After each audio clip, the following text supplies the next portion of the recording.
sebuah kecamatan bagian dari Kabupaten Langkat dan merupakan kecamatan di ujung barat yang berbatasan langsung dengan Provinsi Nangro Aceh Darussalam.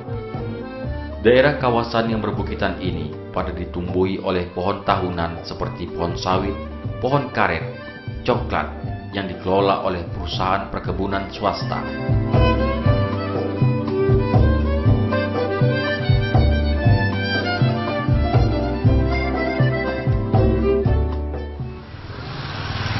Assalamualaikum warahmatullahi wabarakatuh. Saudara, berjumpa kembali dengan kami dari channel GL Production Langkat. Bersama saya, Bulan Amelia. Ada suatu kisah dan sejarah yang selama ini hampir terlupakan. Namun, di dalam kehidupannya, dia banyak berjasa pada penyiaran agama dan umat manusia. Kali ini, kami akan mencoba mengungkapkan sekilas sejarah dari Syekh Abdul Salam, sang legenda tanah seberang bergelar Datuk Landak di Timbang Lawan. Bagaimana kisahnya? Mari ikuti laporan dari saya.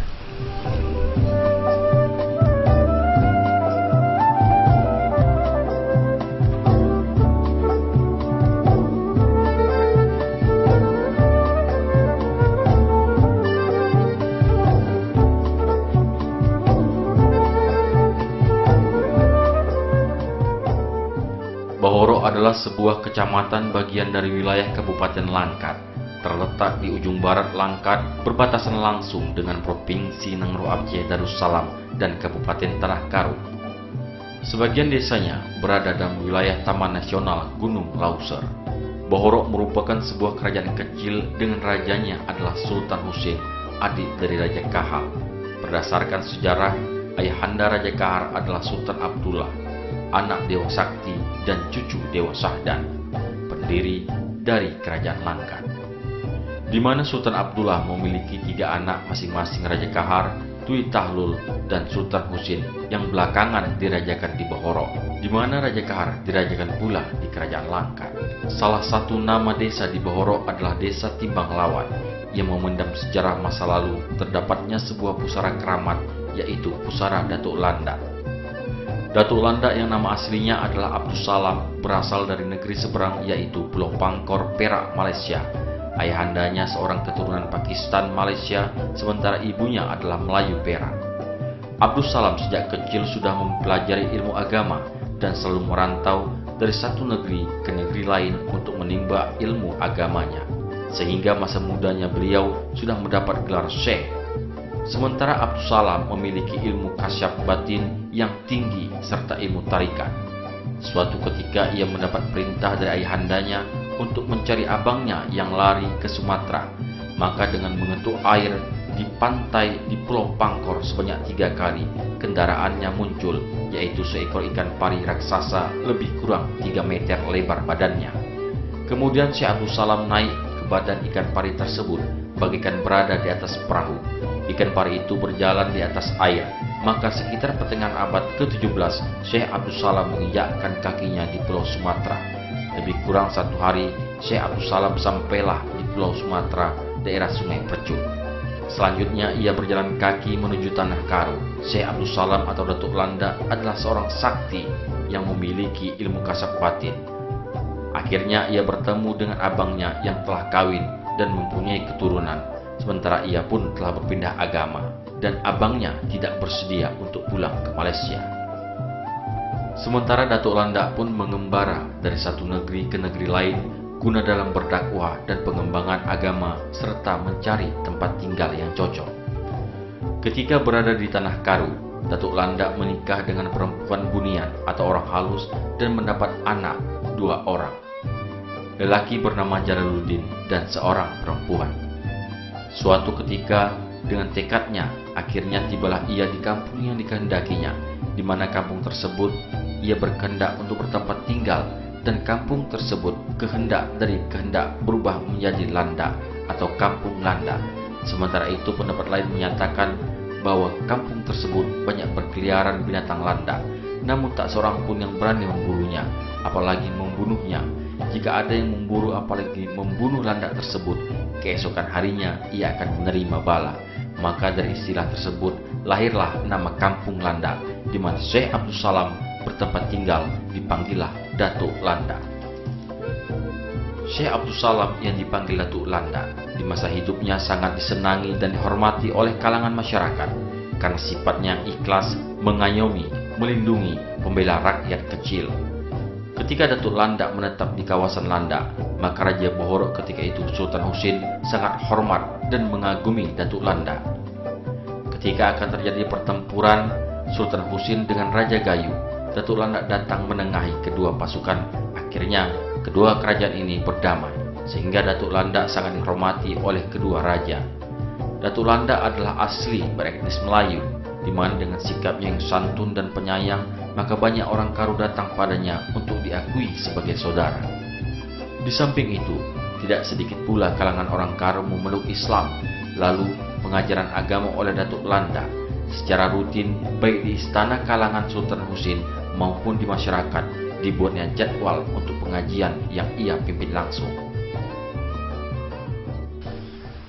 Saudara, dari perjalanan sejarah kehidupan Datuk Landa, tidak sedikit umat yang memeluk Islam. Sebagai ulama, beliau senantiasa mengayomi umat manusia untuk hidup yang lebih baik lagi. Bersama saya hadir juriat keturunan ke-6 dari Datuk Landa, yaitu Pak Norman. Ya. Assalamualaikum Pak. Waalaikumsalam warahmatullahi wabarakatuh. Barangkali Bapak dapat menceritakan sedikit banyak tentang sejarah Datuk Landa. Ya, siap. Jadi Datuk Landa ini nyampe ke saya pertama kali, nama Datuk Landa ini namanya aslinya Syekh Abdul Salam, berasal dari Malaysia. Sesampainya di sini, dia tujuannya pertama sekali mencari abangnya. Abangnya itu diberi nama Datuk Landa ini Lapang Biar. Jadi sesampainya di daerah kita ini, dia diberi nama sini Datuk Landa. Sebetulnya sebelum Datuk Landa itu, nama Datuk Landa ini Datuk Kondak, karena apa yang dipintanya kepada Yang Maha Kuasa selalu terkabul. Jadi kenapa diubah sekarang ini namanya Datuk Landa? Karena kampung ini namanya Kampung Landa.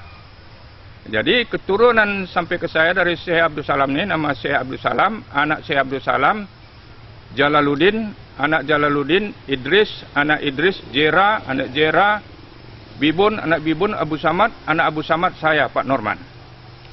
Nah, jadi sekilas daripada keturunan Syekh Abdul Salam sudahlah saya ceritakan. Kenapa Syekh Abdul Salam ini nyampenya ke tanah Kecamatan Bohorok ini, tempatnya di Kampung Landa.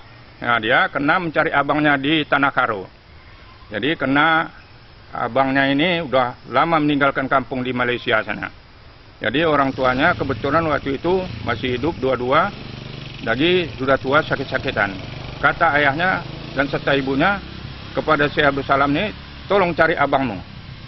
Nah, jadi kebetulan sudah siapkanlah bekal untuk mencari abangnya. Syekh Abdul Salam ini menyeberangi lautan lah, sampai di lautan, karena Syekh Abdul Salam ini udah namanya Syekh, sakti dia kan, apa yang dimintakannya pada Yang Maha Kuasa tidak pernah meleset, selalu terkabul.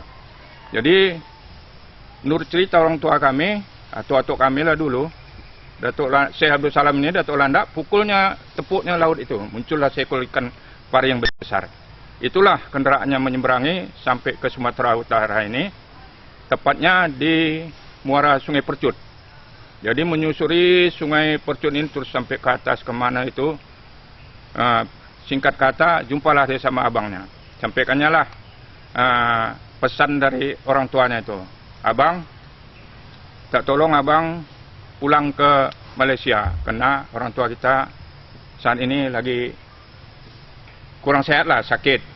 Jadi kebetulan abangnya ini menjawab, aku udah malu pulang ke kampung, hanya doa yang bisa aku apakan. Mudah-mudahan orang tua kita sehat, lekas sembuh. Aku dah malu pulang karena aku dah memeluk agama non-muslim katanya. Udah berkembang lah anak-anak keturunannya, udah banyak lah di Tanah Karo, letaknya di sebelah sana. Singkat kata, Datuk Landa ini termasuk putus asa lah. Pulang dia balik ke mengikuti, dulu kan belum ada jalan darat, masih jalan itu melalui sungai, dan kelebihan yang lain banyak juga itu. Banyak. Dia bisa ada sahabatnya di Kuala Bubun sana, di muara laut sana lah, pinggir di pesisir. Jadi dia udah dapat kawan lah Datuk Landak ini. Jadi kau kalau memang sakti saya bersalam, tolong kau tanam biji durian yang udah masak ini, udah berebus lah katanya. Kalau bisa kau hidup, ya kebetulan tanam Datuk Landak nih, biji durian yang udah berebus tadi hidup. Jadi kurang puas, dikasih lagi ikan yang udah berpanggang itu.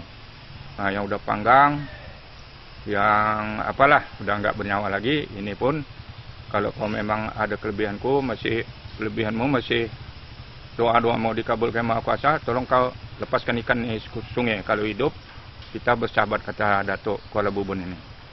Nah, udah itu, mudah-mudahan apa yang dipinta Datuk Landak ini semuanya terkabul.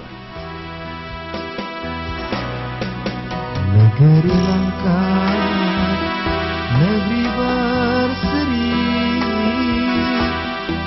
rakyatnya ramah, bersopan santun, pemimpinnya bijak, serta berperi. Datuk Landak dikenal sebagai seorang yang sakti.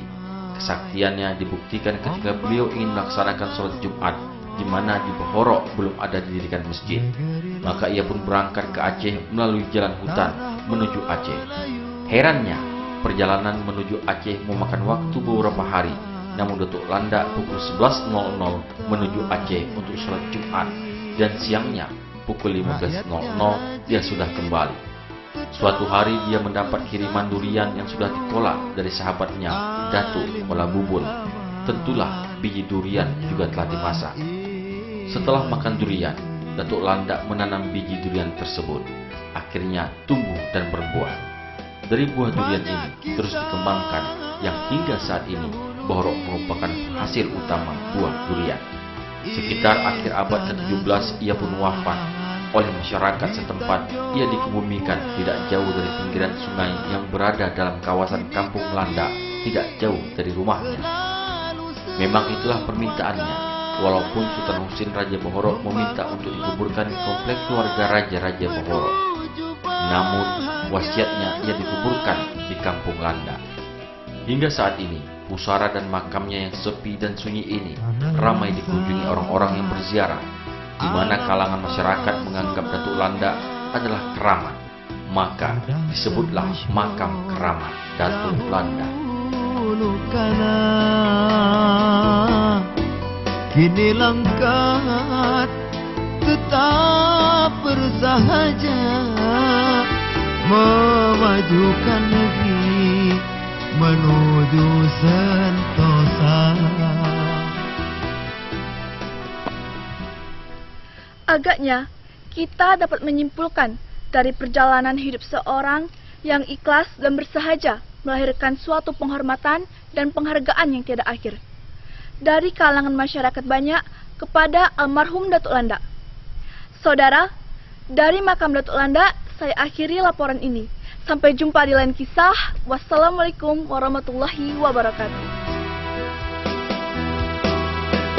Banyak kisah dahulu di Langkat, Istana Sultan di Tanjung Pura.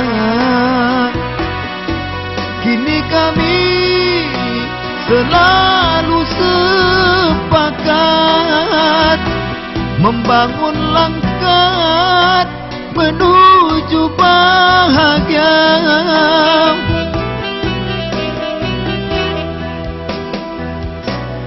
Tanah Langkat, alam